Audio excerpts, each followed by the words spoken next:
So I do believe that it's really important to share knowledge, share equipment, share abilities with others, and when we can. And I think it makes everybody more prosperous. It makes the community more prosperous as a whole.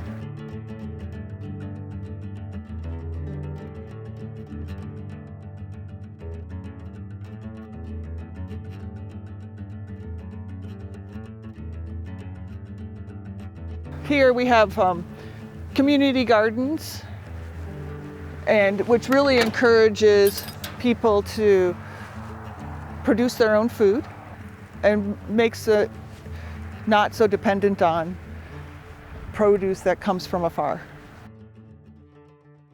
So permaculture is there are so many different aspects of it.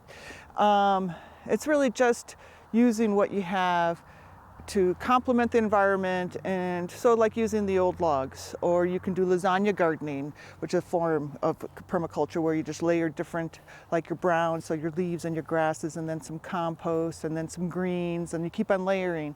So it's just a natural, really composting, and it's really beneficial for our environment, it's beneficial for the plants, it's beneficial for all the little critters.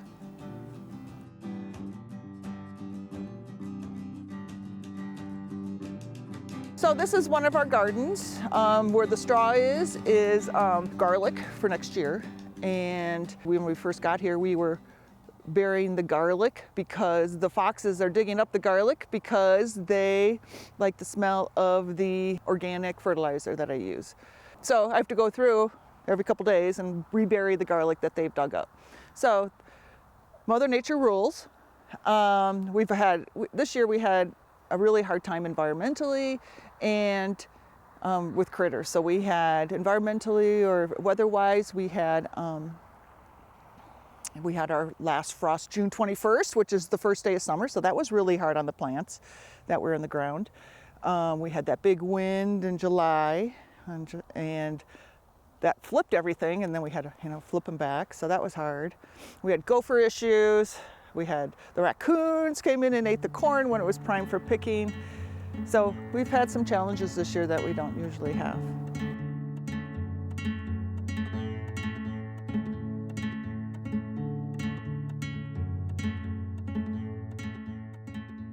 So ag soils being lost, agricultural soil being lost to development. I mean, who doesn't want to build on flat ground, you know? But we call it the Rocky Mountains for a reason, because it's all rocky in most places. Really where this area has great soils, just due to the confluence of the two rivers coming together, over geologic time. So if we have some great soils.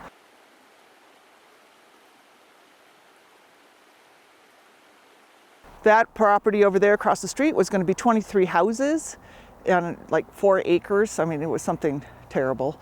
And that used to be John's Gardens in the old days. And actually, the old cottonwood tree over there is where the house once stood. Again, great soils over there. We have Trust Land Farms over here. And I'm not sure if they got their conservation easement or not. It seems like it's really hard, for whatever reason, with our open space bond to give money to saving this kind of ground.